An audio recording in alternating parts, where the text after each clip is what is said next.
Assalamualaikum warahmatullahi wabarakatuh. Kami dari kelompok 3 akan merolplaykan tentang gaya kepemimpinan leadership. Perkenalkan, nama saya Enu Rafi'ah sebagai audiens. Assalamualaikum warahmatullahi wabarakatuh. Perkenalkan, nama saya Aditya Rayadian Hidayat sebagai tukang syuting dan editor video. Saya Arsta Ratna Putri. Di sini saya sebagai penyaji materi kedua. Perkenalkan, saya Vina Kuslohiriah sebagai dosen. Perkenalkan, saya Ifah Dwi Rahayu. Di sini saya berperan sebagai audiens. Perkenalkan, nama saya Lailatul Jaza, saya sebagai audiens. Assalamualaikum warahmatullahi wabarakatuh. Perkenalkan, nama saya Rifda Husna. Di sini saya sebagai penyaji materi ketiga. Perkenalkan, nama saya Solihatun sebagai penyaji 1. Assalamualaikum warahmatullahi wabarakatuh. Perkenalkan, nama saya Vika Rizkiatul Mufidah, saya sebagai moderator. Assalamualaikum warahmatullahi wabarakatuh. Selamat siang teman-teman. Kita akan melakukan seminar mengenai leadership yang minggu lalu sudah dibuat oleh teman-teman. Nanti seminar ini akan saya serahkan kepada moderator. Untuk moderatornya Mbak Vika ya Mbak. Untuk itu waktunya 15 menit, 5 menit untuk presentasi, 10 menit untuk tanya jawab. Mbak Vika bisa langsung dimulai ya Mbak ya seminarnya. Untuk itu akan saya serahkan ke Mbak Vika.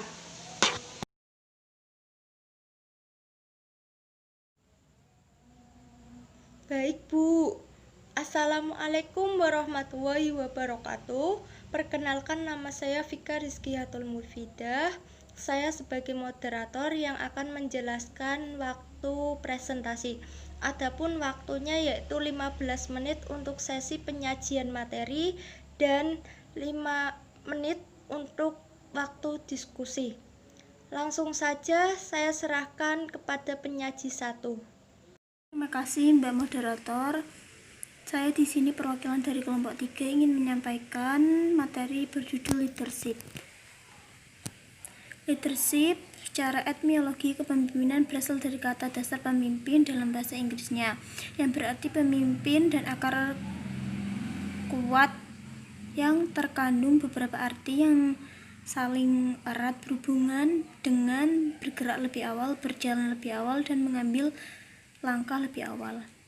Teori kepemimpinan memiliki beberapa teori tentang kepemimpinan, antara lain teori kepemimpinan sifat, perilaku dan situasi, pemimpin, situasi, dan teori kelompok. Gaya kepemimpinan ada 3, yaitu yang pertama otokratik yang berorientasi pada tugas penggunaan jabatan dan kekuatan pribadinya untuk mencapai tujuan. Gaya yang kedua yaitu demokratik, melibatkan kelompok dalam pengambilan keputusan dan memberikan tanggung jawab pada karyawannya. Yang ketiga ada kepemimpinan laissez-faire, kepemimpinan atau membiarkan, artinya pemimpin melepaskan tanggung jawabnya, meninggalkan karyawan tanpa arah, supervisi dan koordinasi yang jelas, serta memaksa karyawan untuk membuat perencanaan, mengimplementasikannya, dan menilai menurut apa yang mereka rasakan. Ada peran dan fungsi pemimpin. Peran kegiatan pemimpin dalam keperawatan mencakup hal banyak, antara lain menunjukkan jalan, mengarahkan, mensupervisi, mengawasi tindakan anak buahnya, mengkoordinasikan kegiatan yang sedang atau akan dilakukan, dan mempersatukan usaha dan berbagai individu yang memiliki karakteristik yang berbeda. Fungsi pemimpin menurut Haddad-Ninawi ada 5 fungsi. Yang pertama fungsi instruktif, fungsi konsultatif, fungsi partisipatif, fungsi delegasi, dan fungsi pengendalian. Terima kasih. Materi selanjutnya akan dilanjutkan oleh teman saya, yaitu Mbak Arista. Baik, di sini saya akan menjawab pertanyaan dari Ainur Rafi'ah. Ciri-ciri gaya kepemimpinan autokratis yaitu yang pertama, semua kebijakan ditentukan oleh pemimpin. Yang kedua, teknik dan langkah-langkah kegiatannya dikadil oleh atasan setiap waktu, sehingga langkah-langkah yang akan datang selalu tidak pasti untuk tingkatan yang luas. Yang ketiga yaitu pemimpin biasanya membagi tugas kerja bagian dan kerjasama setiap anggota. Yang keempat yaitu pemimpin kurang memperhatikan kebutuhan bawahan. Yang kelima, komunikasi hanya satu arah. Yang keenam yaitu pemimpin cenderung menjadi pribadi dalam pujian dan kecamannya terhadap kerja setiap anggotanya. Yang terakhir yaitu pemimpin mengambil jarak dari partisipasi kelompok aktif kecuali bila menunjukkan keahliannya. Baik, saya akan menjelaskan beberapa materi yang melanjutkan dari penyaji 1 dan 2. Yang pertama ada empowerment menurut Eve pada tahun 1995, yang berarti memberi daya, memberi power atau kuasa, kekuatan kepada pihak yang kurang berdaya. Segala potensi yang dimiliki oleh pihak yang kurang berdaya itu ditumbuhkan, diaktifkan, dikembangkan sehingga mereka memiliki kekuatan untuk membangun dirinya. Kemudian bertolak dari pengertian tersebut, maka pemberdayaan dimaknai sebagai proses untuk memperoleh daya, kekuatan atau kemampuan. Dan proses pemberian daya tersebut dari pihak yang memiliki daya kepada pihak yang kurang atau belum berdaya. Tujuan dari empowerment tersebut itu membantu klien mendapatkan daya, kekuatan, dan kemampuan untuk mengambil keputusan dan tindakan yang akan dilakukan dan berhubungan dengan diri klien tersebut. Menurut Paul pada tahun 1987 menyatakan bahwa pemberdayaan berarti pembagian. Jadi kekuasaan yang adil sehingga meningkatkan kesadaran politis kekuasaan kelompok yang lemah serta terhadap proses dan hasil-hasil pembangunan. Dari proses pemberdayaan tersebut menciptakan suasana atau iklim yang meningkatkan potensi masyarakat berkembang, memperkuat potensi atau daya yang dimiliki oleh masyarakat, sehingga diperlukan langkah yang lebih positif selain dari iklim atau suasana. Dan memberdayakan juga mengandung arti melindungi. Ada beberapa tahapan, yaitu afektif, kognitif, psikomotorik, dan tahapan konatif. Jadi dapat dijelaskan lebih rinci bahwa yang dimaksud dengan perawat berdaya adalah perawat yang tahu, mengerti, paham, termotivasi, berkesempatan memanfaatkan peluang, berenergi, mampu bekerja sama, tahu berbagai alternatif, mampu mengambil keputusan, dan berani mengambil resiko, lalu mampu mencari dan menangkap informasi dan mampu bertindak sesuai dengan situasi. Perbedaan power dan empowerment sendiri itu bukan hanya sekedar pemberian otoritas dalam pengambilan keputusan, tetapi juga memberikan pengetahuan, keterampilan, dan sikap yang memadai untuk membuat keputusan. Peran atau fungsi empowerment dalam pelayanan kesehatan yaitu pertama, pelayanan yang lebih cepat, terciptanya kepuasan karyawan, dan peningkatan dalam memberdayakan karyawan sebagai sumber ide dan inspirasi dalam meningkatkan kepuasan klien. Baik, terima kasih untuk penyaji 1, 2, dan 3. Selanjutnya saya akan membuka 3 sesi pertanyaan. Apakah ada yang ingin ditanyakan? Silahkan. Saya ingin bertanya, berikan masing-masing satu contoh dari gaya keperawatan otokratik, demokratik, dan laissez-faire dalam kehidupan sehari-hari. Terima kasih. Saya akan mengulangi pertanyaan dari Mbak Laila. Pertanyaannya yaitu contoh gaya kepemimpinan otokratik, demokratik, dan laissez-faire. Saya Ifah Dwi Rahayu ingin bertanya mengenai jenis kepemimpinan.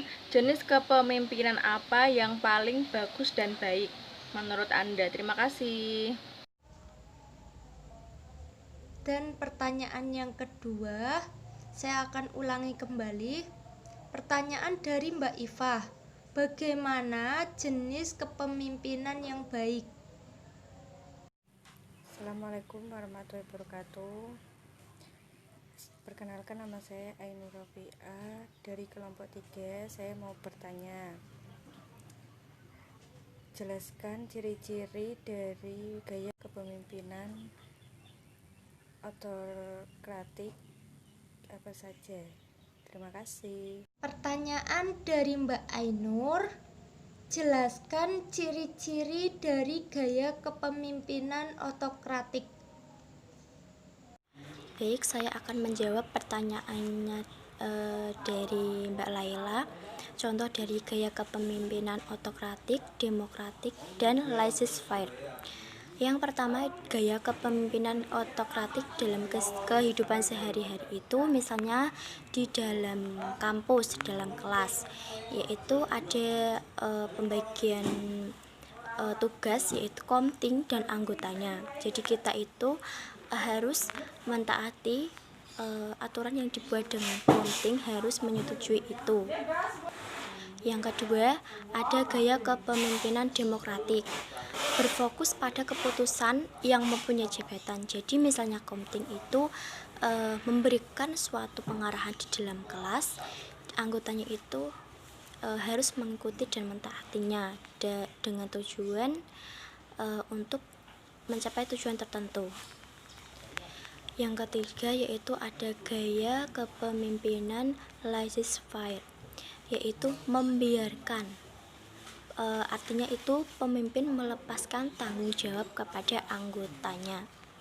Tapi pemimpin membuat perencanaan tersebut dan seluruhnya diserahkan pada anggotanya. Terima kasih. Terima kasih, pertanyaan yang sangat bagus sekali dari Mbak Iva. Pertanyaannya yaitu gaya kepemimpinan apa yang paling bagus. Nah, menurut saya gaya kepemimpinan yang paling bagus itu yaitu gaya situasional atau menyesuaikan dengan kondisi dengan menerapkan 3 gaya kepemimpinan yang tadi.